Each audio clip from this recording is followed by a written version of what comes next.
नमस्कार मित्रांनो, स्वागत आहे पुन्हा एकदा आपल्या सगळ्यांचं आमच्या G B travels blog YouTube चॅनलमध्ये. आणि आजचा ब्लॉग काही खास होणार आहे, कारण आज आपण जाणार आहोत अशा ठिकाणी ज्या गावाचं नाव सध्याला महाराष्ट्रभर नाही तर संपूर्ण भारतभर गाजते.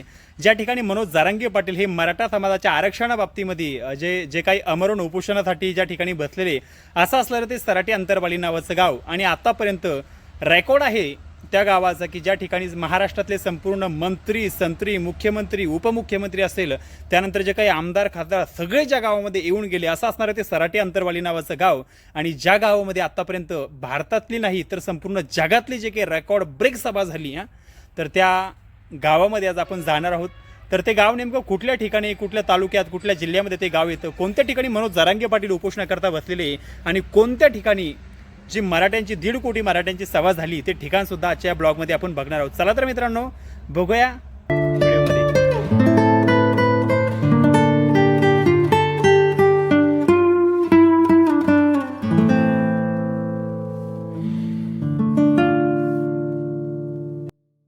तर मित्रांनो, सध्याला आपण निघालेलो आहोत जालन्यावरून सराटी अंतरवालीला जाण्यासाठी. तर हा जो हायवे आहे, हा हायवे आहे जालना बीड हायवे आहे. तर या जालना बीड हायवेवरनं सध्याला आपण टू व्हीलरवरती प्रवास करत आलेलो आहे अंबडमध्ये. आणि हा जो दिसतो तो छत्रपती शिवाजी महाराजांचा अंबडमध्ये असणारा पुतळा आहे. तर मित्रांनो, आपण अंबडमध्ये आल्याच्या नंतर आमचे जे एक पाहुणे आहे एकनाथराव घायाळ म्हणून, यांच्या फोटो स्टुडिओवरती सध्याला आपण आलेलो आहेत. या ठिकाणी आल्याच्या नंतर आम्ही काही फोटोशूट वगैरे केलं आणि फोटोशूट झाल्याच्या नंतर आम्ही परत निघालो, ते म्हणजे सराटी अंतरवालीच्या प्रवासाला. तर मित्रांनो, सध्याला आपण अंबडमधून प्रवास करत करत अंतरवालीकडल्या साईडला निघालेलो आहोत. पण जात असताना या ठिकाणी अंबडमध्ये जे प्रसिद्ध एक देवीचं मंदिर आहे, ते मच्छुधरी देवीचं. तर बघू शकता या ठिकाणी समोर जी कमान दिसते, या ठिकाणी आतमध्ये ते देवीचं मंदिराचं प्रवेशद्वार आहे आणि खूप मोठं संस्थान या ठिकाणी आहे. बघू शकता, झूम करून मी तुम्हाला दाखवतो. तर आपण काही आतमध्ये गेलो नाही, आपण फक्त हायवेने चाललो. तर जात असताना पहिलं महाद्वार आपण देवीचं बघितलं, आणि जात असताना पुढे गेल्याच्या नंतर या ठिकाणी सुद्धा आपल्याला एक देवीचं मंदिराचं प्रवेशद्वार आपल्याला दिसन. ते पहिलं प्रवेशद्वार आहे. आणि हे दुसरंही प्रवेशद्वार त्या ठिकाणी मच्छुधरी मातेचं आपल्याला त्या ठिकाणी दिसू शकतं. आणि या ठिकाणी आपण आता अंबडच्या पुढे निघालेलो आहेत आणि हा निसर्गरम्य वातावरण त्या ठिकाणी तुम्ही बघू. तर मित्रांनो, मस्तपैकी टू व्हीलरचा प्रवास करत करत आता आपण निघालेलो आहोत अंबडच्या समोर. आणि जालना ते बीड जो हायवे, त्या हायवेना प्रवास करत करत आपण अंबडच्या समोर निघालेलो आहेत. आणि बघू शकता तुम्ही समोरचा हायवे. आणि बघता बघता आता वडीगोद्रीच्या जवळजवळ आपण येऊन पोहोचलेलो आहे. या ठिकाणी तुम्ही बघू शकता माझ्या राईट साईडला जी कमान दिसते ती अंतरवालीमध्ये जाण्याचा रस्ता आहे. पहिल्यांदा हायवे सुटल्याच्या नंतर आपल्याला जे गाव लागतं. तर मित्रांनो, सध्याला आपण जालन्यावरून अंतरवाली सराटी या ठिकाणी जाण्याकरता निघलो होतो. बरेचसे मागचे पॉईंट बघितले तुम्ही. जात असताना सध्याला आपण जालना बीड हायवे सोडून आपण सराटी अंतरवालीकडल्या साईडला त्या ठिकाणी जाण्याकरता निघालो आहे.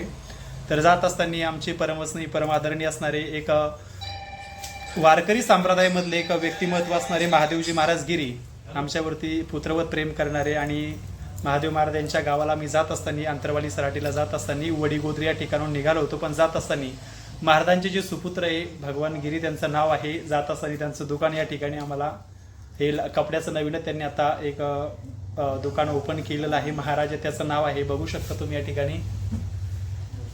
आत्ताच नवीन सुरू केलेलं शॉप आहे. आणि तुम्ही जर कधी या ठिकाणी आलात वडीगोद्रीमध्ये, तर या ठिकाणी सुंदर अशी कपडेही आपल्याला या ठिकाणी घेऊ शकता तुम्ही. तुम्ही जर कधी वडीगोद्रीमध्ये आली तर नक्की एक दिवस या दुकानाला भेट द्या. सध्याला आपल्यासोबत आहे महादेव महाराजांचे सुपुत्र, बघू शकता तुम्ही. तर आपण ही दुकानाची ओपनिंग कधी झालेली?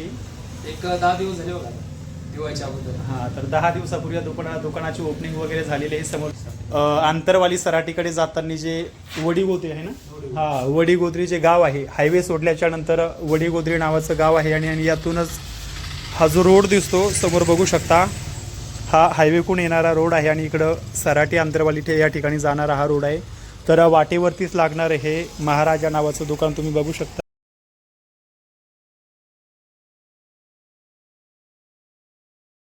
आणि मित्रांनो बघू शकता आता आपण सध्याला अंतरवाली सराटीमध्ये प्रवेश करत आहोत. हे जे समोर तुम्हाला भगवी झेंडे वगैरे दिसत आहेत हे अंतरवाली सराटी गावाच्या बाहेर असणारे या ठिकाणी आमरण उपोषणाचे बॅनर सुद्धा आपल्याला समोर दिसत आहेत. तर मित्रांनो या ठिकाणी जे मंदिर दिसत आहे या ठिकाणी जरांगे पाटील उपोषणाकरता बसलेले आहे आणि आता आपण आलेलो आहोत गावामध्ये. तर मित्रांनो सध्याला आपण आलेलो आहे सराटी अंतरवाली या ठिकाणी. आमचे मित्र असणार आहेत ज्ञानेश्वर महाराज चौधरी यांच्या घरी. बघू शकता तुम्ही सुंदर असं निसर्गरम्य वातावरण आहे. ते आहे राहुल महाराज बांदलकर आणि हे आहे आमचे ज्ञानेश्वर महाराज चौधरी, एकदम जीवाचे जिवलग मित्र आहे. ही मुलगी आम्हाला पाणी घेऊन आलेली आहे. हे पाणी फिल्टरचं आहे का बाळा? हो ना, छान आहे ना. तुझं नाव काय आहे? हिचं नाव आहे तेजल. हिने आम्हाला दिलं पाणी आणि राहुल महाराज पित आहेत पाणी. आहे ज्ञानेश्वर महाराज चौधरी, हे प्रॉपर सराटी अंतरवालीचे आहे. आणि मी खरं तर या ठिकाणी ब्लॉग शूट करण्यासाठी आलो होतो की सराटी अंतरवालीचा नेमका काय इतिहास आहे. मित्रांनो सध्याला आपण आहे सराटी अंतरवालीमध्ये आणि आता आपण चाललेलो आहेत अंतरवाली गावामधून ज्या ठिकाणी मनोज जरांगे पाटील यांची सभा झाली होती त्या सभास्थळी आपण चाललेलो आहे. त्या ठिकाणी मनोज जरांगे पाटलाची सभा झाली होती त्या सभास्थळी आपण आलेलो आहे. बघू शकता गावाचा जो पायवाट होती, जो रस्ता होता पायवाट, तो क्रॉस करून आपण त्या ठिकाणी सभास्थळी आलेलो आहे. आणि हे जे ग्राउंड तुम्हाला दिसतं हे पूर्ण त्याचं ग्राउंड आहे. आणि सध्याला आपल्यासोबत जे आहे ते माझे मित्र ज्ञानेश्वर महाराज चौधरी आणि ते प्रॉपर सराटी अंतरवालीचे आहे. आता अंतरवालीबद्दल आणि जरांगे पाटलाबद्दल आपल्याला फारशी माहिती नाही, तर हे जे आपले मित्र आहे माझे ज्ञानेश्वर महाराज चौधरी ते आपल्याला याच्याबद्दल माहिती देतील.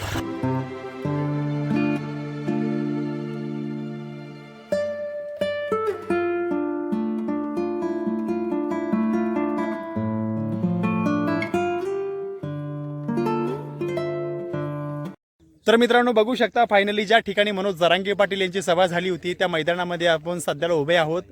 याच ठिकाणी मनोज जरांगे पाटलाची सभा झाली होती आणि दूर दूरपर्यंत भव्य असा परिसर आहे. पाठीमागे बघू शकता या ठिकाणी काही शेतकऱ्यांचे मोसंबीचे झाडं आहे. आणि मनोज जरांगे पाटील यांच्या सभेचं जे ठिकाण होतं मित्रांनो, याच ठिकाणी मनोज जरांगे पाटील यांचं स्टेज होतं आणि ही जागा सुद्धा तुम्ही टीव्हीच्या मीडियाच्या माध्यमातून बघितली असेल. तर मित्रांनो या ठिकाणी आली सराटीला येण्याकरता आणि आपण जालन्यामधून अंतरवाली सराटी या गावामध्ये जवळजवळ 40 ते 45 किलोमीटरचा प्रवास करून फायनली आपण अंतरवाली सराटी या गावामध्ये पोहोचलेलो आहोत. येत असताना तुम्ही बघितलं अंतरवाली सराटी या गावामधून आपण मनोज जरांगे पाटील यांची सभा ज्या ठिकाणी झाली होती, जे काही भव्य मैदान होतं आणि 1 ते 1.5 कोटी मराठी ज्या ठिकाणी जमले होते, भारत जगातली 1 नंबर रेकॉर्ड ब्रेक सभा जी झाली होती ती याच अंतरवालीमध्ये झाली होती. आणि ज्या ग्राउंडवरती जी सभा झाली होती त्या ग्राउंडवरती सध्याला आपण मित्रांनो उभा आहे, ज्या ठिकाणी मनोज जरांगे पाटलाचं स्टेज होतं. बघू शकता माझ्या पाठीमागे ही जी जागा आहे याच ठिकाणी पाटील यांचं स्टेज होतं. भगवे झेंडे सुद्धा आणखीन आपल्याला ही त्या ठिकाणी झाडा झुडपावरती लावलेले, खांब्यावरती लावलेले दिसू शकतात मित्रांनो. बाकी तुम्ही या ठिकाणी बघू शकता काही काही ठिकाणी बरेचसे जे काही पत्तरवाळे असेल, ग्लास असेल, त्यानंतर बिस्लरीच्या बाटल्या सध्याला या ठिकाणी पडलेल्या आहे आणि लोक येऊन गेले, त्यामुळे बरंचसं शेतकऱ्यांचं सुद्धा नुकसान झालं होतं. परंतु मराठा समाजाच्या आरक्षणासाठी सगळ्यांनी त्या ठिकाणी आपल्याकडून काहीतरी म्हणून काहीतरी समर्पण सगळ्यांनी या मराठा आरक्षणाच्या संदर्भात केलेलं आहे. तर त्या निमित्ताने आम्ही अंतरवाली सराटी या गावामध्ये आलो होतो. माझे मित्र आहेत ज्ञानेश्वर महाराज चौधरी, हे प्रॉपर या अंतरवाली सराटी या गावाचे आहे. मला तर काही याबद्दल जास्त माहिती नाही आणि हे इथले असल्यामुळे यांना प्रॉपर या ठिकाणची माहिती आहे. तर काही माहिती आपण यांनाच विचारणार आहोत. तर रामकृष्ण हरी महाराज. रामकृष्ण हरी. तर जरांगे पाटलाच्या सभेच्या वेळेस तर आम्ही या ठिकाणी उपस्थित नव्हतो, पण जरांगे पाटील जर आपण बघू गेलो तर जरांगे पाटील नेमके आहे कुठले आणि त्यांचा जर इतिहास असेल तर तो इतिहास नेमका काय आहे? खरं तर जरांगे पाटील हे एक अंतरवालीपासून एक 10 ते 12 किलोमीटर अंतरावर त्यांचं एक कारखाना म्हणून एक गाव आहे. त्या गावामध्ये ते राहत होते. बरेचसे उपोषण त्यांनी प्रत्येक गावामध्ये केले, परंतु त्यांनी शेवटचं जे उपोषण जे केलं त्यांनी विचारलं गावामध्ये येऊन अगोदर, आपण उपोषण जर केलं तर चालेल का अंतरवाली सराटीमध्ये? सर्व लोकांनी सहभाग दिला, सर्वांनी प्रोत्साहन दिलं आणि त्या ठिकाणी सांगितलं उपोषण केलं तर चालतंय बा.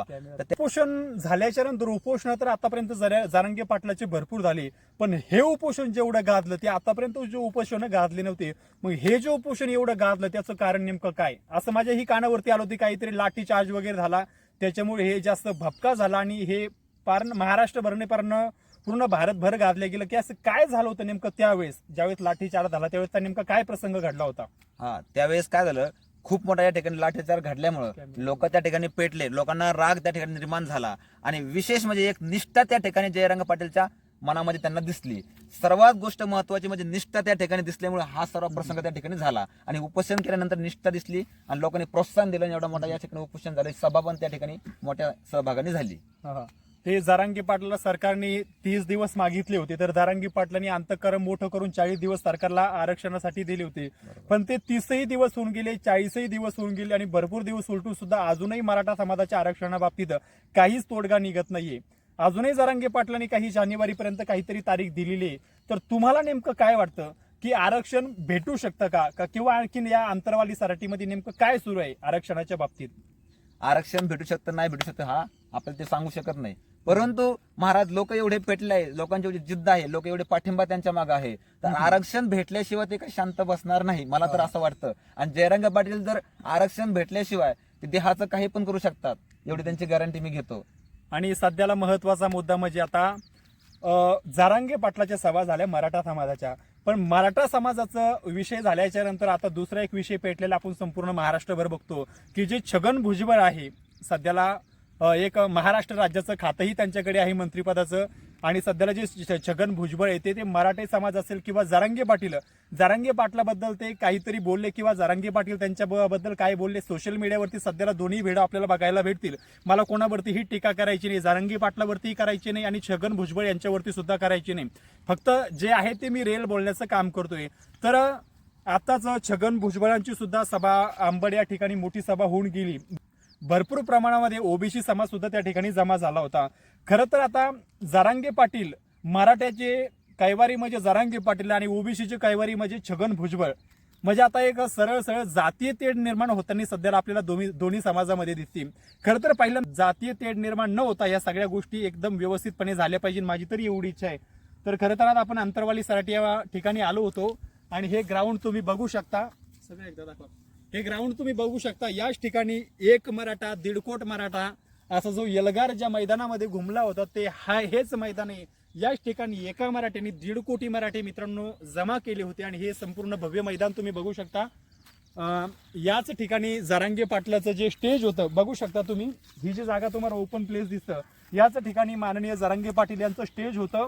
आणि जे काही संपूर्ण महाराष्ट्रभर असेल भारतभर या ठिकाणाहून संपूर्ण मीडियावरती चॅनलवरती लाईव्ह झालेलं होतं आणि हे ठिकाण आपण सर्वांनीही त्या ठिकाणी टीव्हीमध्ये नक्कीच बघितलेलं आहे.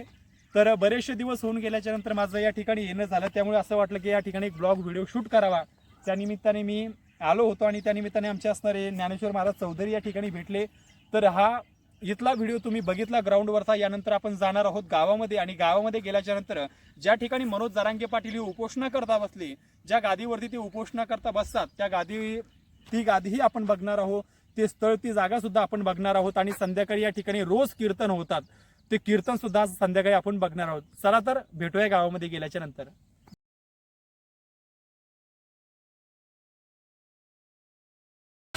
तर हा जो तुम्हाला समोर रोड दिसतोय हा वडीगुजरीवरून आलेला रोड आहे. ज्यावेळेस या ठिकाणी सभा भरली होती त्यावेळेस या सभेला या रोडवरती सर्वजण या ठिकाणी गस्त भरलेले माणसं होते. तर मित्रांनो बघू शकता या रोडनी सुद्धा सभेसाठी लोक आले होते. हा जो मित्रांनो सध्याला आपण आलेलो आहे अंतरवाली सराटी या ठिकाणी. मागाशी मी तुम्हाला ज्या ठिकाणी सभा झाली ते ग्राउंड दाखवलं, पण ज्यावेळेस मनोज जरांगे पाटील यांच्या सभेकरता जे संपूर्ण महाराष्ट्रभरून मराठी समाजाचे जे काही लोक आले होते तर त्यावेळेस इथले जे आसपासचे शेतकरी त्या शेतकऱ्यांचं भरपूर मोठ्या प्रमाणामध्ये नुकसान झालं होतं. तर सरकारने असं जाहीर केलं होतं की ज्या शेतकऱ्यांचं नुकसान झालं त्यांना सरकार काही अनुदान देणार होतं, पण त्या शेतकऱ्यांना अनुदान आणखी भेटलं की नाही, सरकारी मदत भेटली की नाही हे आपण बघणार आहोत. तर माझे मित्र असणारे ज्ञानेश्वर महाराज चौधरी यांचंही शेत त्या सभेच्या ठिकाणाच्या जवळच आणि यांच्या शेतामध्ये त्या ठिकाणी मोसंबीचे झाड होते. त्या मोसंबीच्या झाडाला ज्या काही भरपूर मोसंबी आल्या होत्या त्या सुद्धा लोकांनी त्यावेळेस खाऊन घेतल्या. तर सरकारने असं जाहीर केलं होतं की त्यांना मदत देणार आहे. तर आपण त्यांनाच विचारू की त्यांना आतापर्यंत मदत भेटली का आणि भेटली तर किती भेटली. तर महाराज सध्याला मनोज जरांगे पाटील यांच्या सभेच्या वेळेस जे काही तुमच्या शेतामध्ये तुम्ही आता म्हणाले की मोसंबी आमच्या भरपूर मोठ्या प्रमाणामध्ये लोकांनी खाल्ल्या, तर याबद्दल तुम्हाला सरकारकडून काही मदत भेटली का किंवा सरकारने नेमकं काय सांगितलं? सरकार बोलले होते आम्हाला त्या ठिकाणी मदत तुम्हाला सर्व शेतकऱ्यांना भेटणार आहे, ज्यांचं नुकसान झालं त्या ठिकाणी त्यांना सर्वांना भेटणार आहे. परंतु काही लोकांना भेटली तर काही लोकांना भेटली नाही. तसं तर आम्हाला या ठिकाणी 1 रुपयाही या ठिकाणी मिळालेला नाही. बघू शकता या ठिकाणी या मोसंब्या ज्या आहेत या मोसंब्याला एकही या ठिकाणी मोसंबी राहिलेली नाही. या पूर्ण 2 एकर बाग आहे मोसंबीचा, या पूर्ण एकही संत्री या ठिकाणी तुम्हाला दिसणार नाही. पूर्ण 17 या ठिकाणी लोकांनी खाल्लेल्या आहेत. बघा तुम्हाला हे झाड इथं मोडलेलं दिसतंय. खूप या ठिकाणी जे कपाशी आहे या ठिकाणी कापूस दिसतोय. ही कापूस सुद्धा महाराज या ठिकाणी लोकांच्या पायाखाली तुडून याची या ठिकाणी आणखीन समोर जर गेले तर प्रत्येक शेतामध्ये नुकसान झालेले आहे. तर काही लोकांना या ठिकाणी पैसे मिळालेले आहे. बरं, सरकार 2,000 रुपये पैसे फक्त मिळालेले आहे, परंतु आम्हाला या ठिकाणी 1 रुपया मिळालेला नाही. तर तुम्हाला काय वाटतं, सरकार तुम्हाला मदत करेल का? आम्ही या ठिकाणी अर्ज दिला त्यांना, ज्यांना काय राहिली असेल मदत त्यांना लवकरात लवकर पोहोचावी म्हणून. आता बघू आपण यानंतर काय होतंय. बरं, नेमकं एकरी मदत देणार आहे का नेमकी कशा प्रकारे झाडं बघून देणार आहे, कशा प्रकारे कोणत्या स्वरूपात सरकार मदत करणार आहे? नाही तसं नाही, प्रत्येकाला बोला.